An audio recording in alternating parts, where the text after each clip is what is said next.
Ciência e Espiritismo. Olá, amigos do programa Visão Espírita. Hoje nós estamos recebendo aqui o nosso irmão Elbert Macau. Ele é engenheiro eletrônico formado pelo ITA, pós-doutorado em Física e Matemática, é um dos colaboradores do Centro Espírita Seara de Luz e também conselheiro da obra social Célio Lemos. Tudo bem, Elbert? Tudo bem, é um prazer estar aqui. Vocês estão de parabéns pelo trabalho, pela tarefa fantástica que vocês fazem em prol da doutrina espírita, divulgando a nossa doutrina. E é com alegria que nós estamos recebendo você aqui também. Nem sempre a gente pode ter um cientista aqui conosco para conversar um pouco sobre ciência. Elbert, mas para a gente começar a falar, o que nós poderíamos falar da relação entre personalidades da ciência e da doutrina espírita? Então, a doutrina espírita, ela sempre teve em seus quadros, em seus adeptos, várias pessoas ilustres da ciência. Olhando a história, nós podemos enxergar eminentes cientistas que aderiram à causa das mais diversas formas. O caso, por exemplo, do William Crookes, que fez aquele famoso estudo motivado justamente para provar que o espiritismo era uma fraude. No entanto, ao longo de suas pesquisas, inclusive com materialização, ele justamente constatou o contrário, tornando um dos mais ferrenhos defensores do espiritismo diante, inclusive, da academia que ele era. E muitos outros, como Russell, como o famoso astrônomo Camille Flammarion. E essa tendência continua até mesmo hoje. Ou seja, inúmeros pesquisadores, inúmeros cientistas ilustres, eles aderiram ao espiritismo e defendem fervorosamente a causa espírita. Elbert, com essa busca constante da verdade, a ciência que a gente encara sempre como materialidade até, é possível um cientista ser religioso? Então, essa é uma questão muito interessante na qual existe um certo conceito aí errôneo. Nós temos que enxergar, antes de tudo, o cientista do ponto de vista profissional e diferenciá-lo do ponto de vista pessoal. Enquanto profissional, enquanto alguém que está, na verdade, diante dos seus trabalhos, da sua pesquisa, ele está no seu esforço de entender o mundo que nos cerca, especificamente a matéria. Por outro lado, um cientista, ele tem a sua vida própria, a sua vida não profissional, na qual ele tem as suas crenças, tem os seus conceitos acerca de assuntos, acerca de temas relacionados que transcendem o seu trabalho. É interessante observar que muitos dos pesquisadores famosos, eles são pessoas muito religiosas, do ponto de vista de convicções, do ponto de vista de entender que existe algo que é responsável por tudo que nós verificamos. É o caso, por exemplo, do Albert Einstein. Albert Einstein, ele, muito embora não fosse uma pessoa dedicada à religião, a cumprir os ritos, ele, em muitas entrevistas, reconhecia justamente a existência de alguém, de uma entidade que seria responsável por conferir ao seu universo essa grandiosidade que ele descortinava nos seus trabalhos. Por outro lado, enquanto cientista, você está o quê? Dedicado ao estudo da matéria, a justamente tentar entender como ela funciona, baseado em leis que ele descobre. E daí ele tem que abstrair das suas convicções, olhar e aplicar o que a gente chama de método científico. Agora, do ponto de vista pessoal, é óbvio, eu até afirmaria que quem trabalha com ciência é uma das pessoas mais religiosas, porque admira a beleza que se vê à volta. Agora, olhando assim de fora, do ponto de vista geral das pessoas, o que a gente vê mais, Elbert, é um conflito entre religião e ciência. Então, vamos retomar justamente a forma como a ciência e a religião elas começaram a se desenvolver ao longo do tempo. O exemplo clássico nesse aspecto é o exemplo do Galileu, né? Galileu foi justamente aquela pessoa que deu o arcabouço da ciência moderna, chegando justamente a desenvolver o que a gente chama de metodologia científica. Então, Galileu, ele com toda a sua autoridade, ele descortinou o universo, descortinou as luas de Júpiter através da luneta, entre tantas outras contribuições. No entanto, o que ele descobriu e colocou nos seus trabalhos, batia de frente com a convicção religiosa da época, terminando uma verdadeira assim, batalha entre os dois que o levou a religião então em voga na época a condená-lo a ficar em silêncio, levá-lo inclusive a se recolher em prisão domiciliar. Não é verdade? Isso marcou muito o desenvolvimento da ciência, fazendo com que, mais ainda, essa dicotomia, quer dizer, enquanto cientista, enquanto no seu trabalho, ele não pode considerar a influência dos dogmas da religião. Porque a religião ela tem os seus conceitos, os seus mitos, que não podem ser levados em consideração quando você justamente está fazendo o quê? Está se dedicando a entender os mistérios da natureza, entender as suas leis. Elber, nós questionamos sobre a religiosidade de um cientista. Mas ser espírita é mais fácil para um cientista? Olha, eu costumo falar com os meus colegas doutrinários, que se eu não fosse espírita, eu seria ateu, justamente para que minhas convicções religiosas não influenciassem o meu trabalho. E por quê?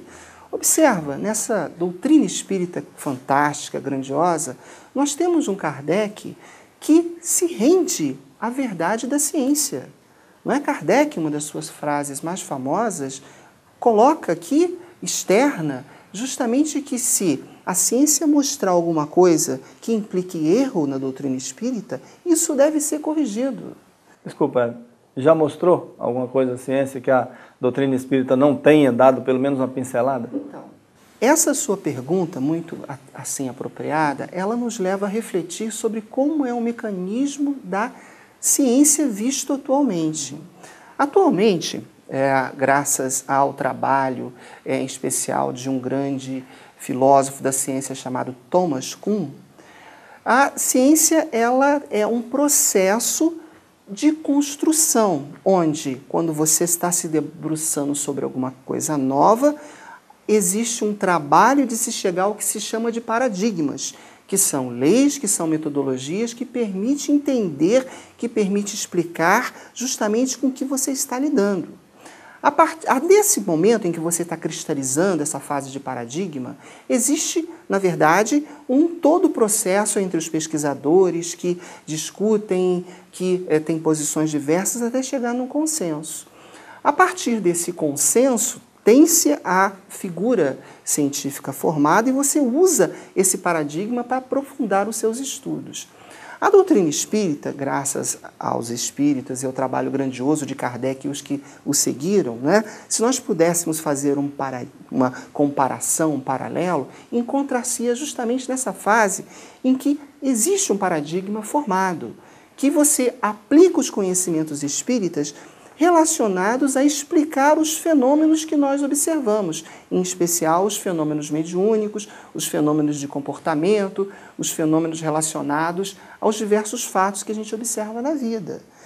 Por outro lado, a doutrina espírita tem algo muito interessante, que ela é uma doutrina que teve origem fenomenológica, quer dizer, baseado em observação de experimentos. Tudo que o Kardec fez foi justamente pegar fatos, pegar fenômenos que ele observava, comportamentos de pessoas, comunicações dos espíritas e construir a partir daí, a partir do fenômeno, explicações que nos levassem a entender de uma forma coerente a interação dos espíritos com a nossa matéria, a figura de Deus, enfim. Diante disso, a doutrina espírita, por se basear nessa fenomenologia, praticamente não há muito o que possa se fazer para contrariar os seus paradigmas. E é justamente isso que nós nos encontramos. Agora, uma extensão dessa sua pergunta seria justamente que, como é que seria o relacionamento entre espiritismo e ciência? Então, se nós vamos voltar ao que nós falamos sobre como é uma ciência construída, nós podemos observar que o espiritismo tem muito do que existe de característica de ciência, tal qual Thomas Kuhn considera. Por outro lado, observa que nem Kardec, ao codificar a doutrina, ele, ao analisar os fenômenos espíritas, lançou mão da ciência que existia para ele disponível na época. E ele fez muito bem.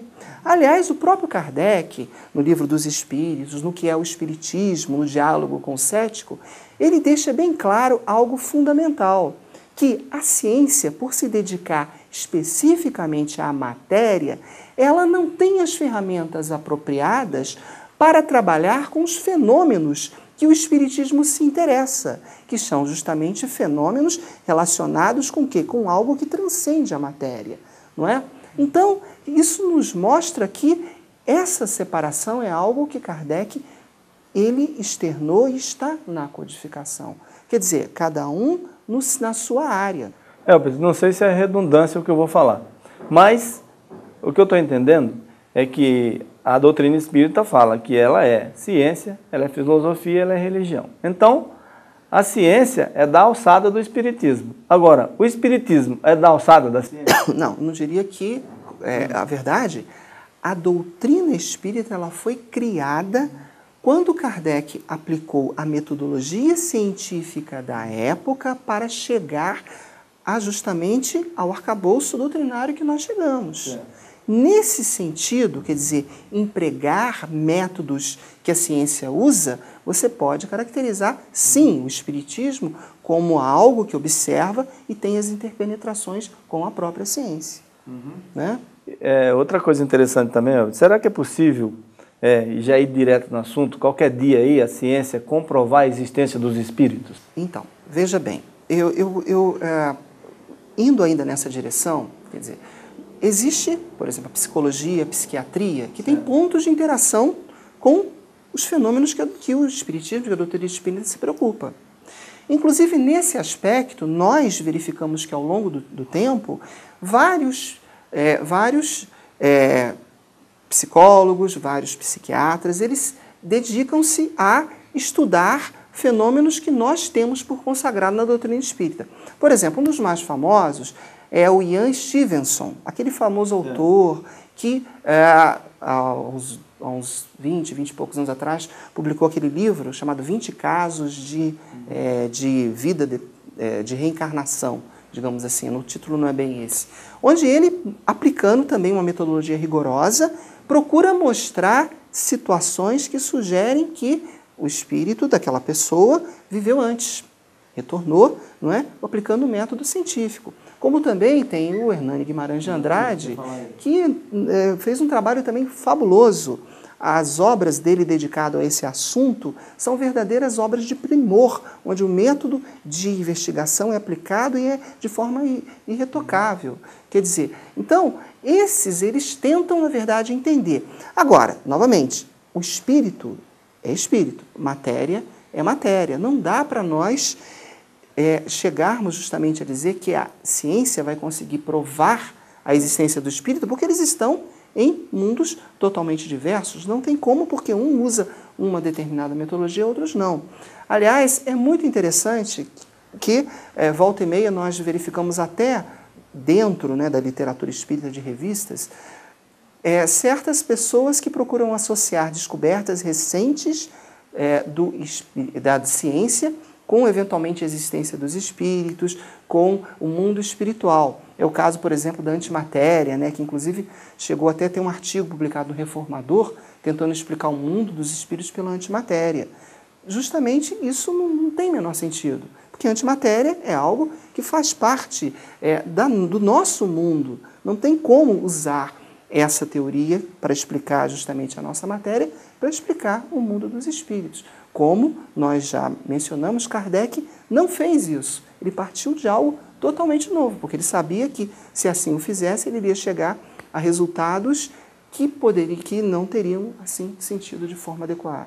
A título de curiosidade, a transcomunicação a gente pode considerar como um ponto científico? Então, voltando um pouquinho mais nessa sua pergunta, observa, por outro lado, nós que somos espíritas, nós acreditamos em espírito, não é?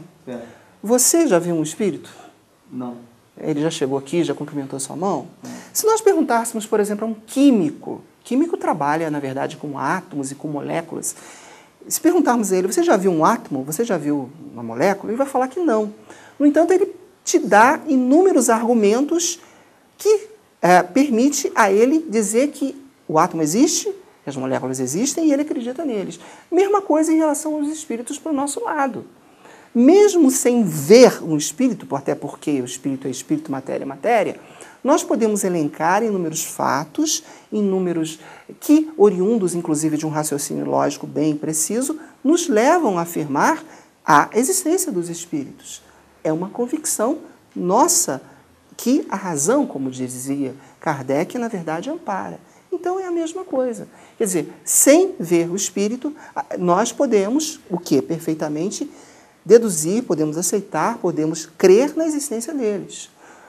Mesmo Kardec, não é, o grande mestre, ele também no que é o espiritismo, ele falava justamente sobre se levar um cético a uma reunião mediúnica o faria acreditar nos espíritos.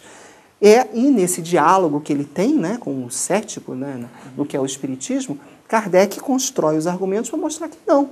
Porque esse cético iria destilar uma série de argumentos, porque ele não está aí convencido desse negócio. Então, na verdade, é a mesma coisa.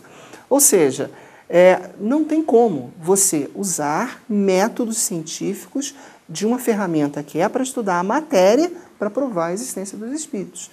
O que não significa que você não possa afirmar, com base em argumentos, com base de observações indiretas, que eles existam. Elbert, nós estamos vivendo um momento que para nós espíritas, segundo informações da espiritualidade, de Valdo Pereira Franco, o espírito do Dr. Bezerra de Menezes, nós entramos na fase de regeneração, no período de regeneração do nosso planeta, né? E nós estamos vendo aí muitas transições acontecendo no próprio planeta no aspecto físico, no aspecto fisiológico, né? nas catástrofes que estão acontecendo aí cotidianamente. O que a ciência tem para aí, num futuro próximo, para mostrar para a gente em relação a essa transição? Tem alguma coisa? Então vamos falar do ponto de vista da ciência, né? Realmente, o nosso mundo ele está passando por determinadas situações em que justamente muito das modificações que nós estamos observando possam ser atribuídos ao fator antropogênico, quer dizer, a influência do homem, não é? E isso, na verdade, inclusive está tendo uma consciência de tentar controlar, digamos assim, a ação do homem sobre a natureza. Então, nesse aspecto, existe, na verdade, um clima de mudança, porque são mudanças que nós estamos observando que não assim estão em correspondência com mudanças anteriores que a Terra já passou durante a sua evolução, onde nós estamos falando milhões de anos, não é? Então, quer dizer, tudo indica que realmente a nossa Terra está passando por um momento de modificação. Isso é o que evidências se acumulam, muito embora não se possa afirmar com toda certeza, indicam, não é? Agora, é possível, na verdade, correlacionar esse momento que nós estamos vivenciando, com justamente as notícias que os espíritos nos trazem acerca dessa, na verdade, transição. Nós também não podemos esquecer que a vida aqui na Terra é realmente digamos, quase como algo muito especial, porque a nossa Terra, ao longo dos milhões de anos, teve várias transformações, bombardeamentos de asteroides, vulcões, inclusive atualmente detectados, que se entrarem em erupção podem causar um estrago muito grande. No entanto, parece que se você fosse olhar apenas do lado científico, a nossa humanidade escolheu uma época de calmaria, mais ou menos, para evoluir, né? No entanto, essas transições, elas ocorrem. E, olhando do ponto de vista das notícias dos espíritos, dá para se pensar, conceber que existe, na verdade, uma orquestração aí em volta, né? Queridos amigos, infelizmente nós chegamos aqui no final da nossa entrevista, mas temos a certeza que o Dr. Elbert aqui tem muitos assuntos para conversar conosco nas próximas vezes que ele vier aqui. E nós agradecemos muito, Elbert. Obrigado pela sua presença aqui conosco. Eu que agradeço. Estamos à disposição.